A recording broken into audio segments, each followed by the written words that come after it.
Emma Davis had always believed that the small, kind things people did for one another were what truly held the world together. A single mother and an elementary school teacher, she had spent years nurturing other people's children as if they were her own. Her house in a quiet Ohio suburb was always open, not in the literal sense, but in spirit. Neighbors often said that Emma's door was where kindness lived. One Friday morning, as the first signs of spring filtered through her window, Emma's phone rang. It was her longtime best friend, Melissa Turner. The two women had been inseparable since college, and though life had taken them on different paths, their bond remained unbreakable. "Emma," Melissa began, her voice trembling slightly, "I need a favor. It's about my son, Ryan." Emma could tell something was wrong. Melissa was usually cheerful and strong, the kind of person who never asked for help. "Of course, Mel, what's going on?" Emma said gently. Melissa explained that she'd been offered a last-minute overseas project, an incredible career opportunity she couldn't turn down. But it meant being away for a few weeks, and she didn't want Ryan, her 16-year-old son, staying home alone. "I know it's a lot to ask," Melissa continued. "But you've known Ryan since he was little. I'd feel so much better if he stayed with you until I get back." Emma smiled, even though her mind began racing through logistics. She hadn't had a teenager in her house for years. Still, she said yes without hesitation. "Of course. Send him over. We'll be fine. Ryan arrived the following weekend. He was tall, quiet, and polite, with that shy, uncertain look most teenagers carried when they were between childhood and adulthood. Emma could tell he was nervous, and she wanted him to feel safe. "You can stay in the guest room upstairs," she said warmly. "Make yourself at home, okay?" He nodded. "Thanks, Ms. Davis. Just Emma is fine," she said with a smile. At dinner, the silence between them was thick at first.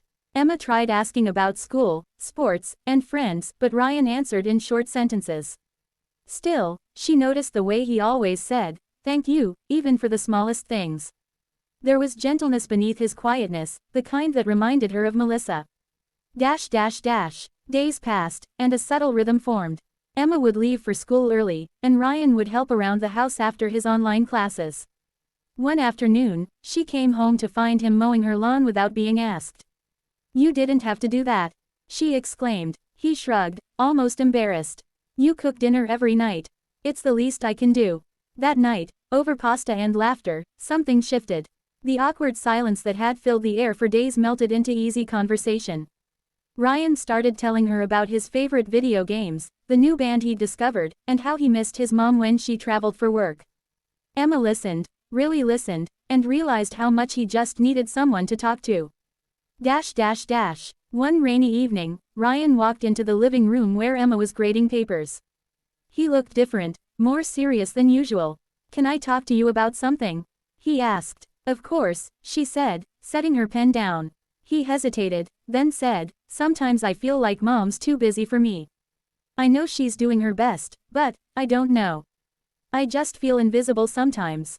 Emma felt her heart ache for him. She had known Melissa's struggles as a single mother. She also knew that teenage loneliness was one of the hardest things to carry. "You're not invisible, Ryan," she said softly. "Your mom loves you more than you can imagine. She just, sometimes shows it through hard work instead of words." He looked down, then nodded slowly. "Yeah, maybe." They talked for hours that night. Emma didn't offer advice, she offered understanding. And that, she realized, was sometimes the greatest gift you could give someone. Over the next few weeks, they fell into an easy companionship. Ryan helped her fix a broken fence in the backyard and started baking on weekends because, as he put it, "Your kitchen's nicer than ours." They laughed a lot, shared stories, and grew closer, not as mother and son, but as two people who had found an unexpected connection. At school, Emma noticed her students reacting differently to her. She had more patience, more empathy. The kindness she poured into Ryan had quietly overflowed into every part of her life. The day of Ryan's school play arrived, and though he insisted it wasn't a big deal, Emma could tell it mattered to him. Melissa wasn't back yet, so she promised she'd be there. When Ryan walked onto the stage, Emma clapped the loudest. He played his part perfectly, his eyes finding hers in the audience. For a moment, the world seemed still, a quiet exchange of pride and gratitude that said everything words couldn't. After the show, Ryan walked up to her with a grin. "You didn't have to come," he said shyly. Yes, I did, Emma said. You worked hard. You deserve to be seen. A week later, Melissa returned. When she arrived at Emma's house, she found her son helping set the dinner table. The warmth between them was unmistakable. I can't thank you enough, Melissa said that evening. Ryan's been so happy. He even told me he wants to visit more often. Emma smiled, her eyes soft with emotion. He's a good kid, Mel. You've done a great job. As the three of them shared a meal that night, laughter filled the house once again. When it came time for Ryan to leave, the goodbye felt heavier than Emma expected. Thanks for everything, he said quietly, his eyes misty. Anytime, kiddo, she said, pulling him into a hug.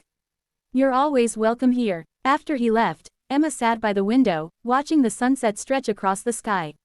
She felt an overwhelming sense of peace, the kind that came from knowing she had made a difference, even in a small way. She opened her journal and wrote, kindness doesn't always come in grand gestures. Sometimes, it's a quiet dinner, a listening ear, or an open door. And sometimes, it changes two lives at once. That night, as the stars appeared one by one, Emma smiled. She didn't know what the next chapter of her life would bring, but she knew this much: when you open your heart to others, life always gives you back more than you expect.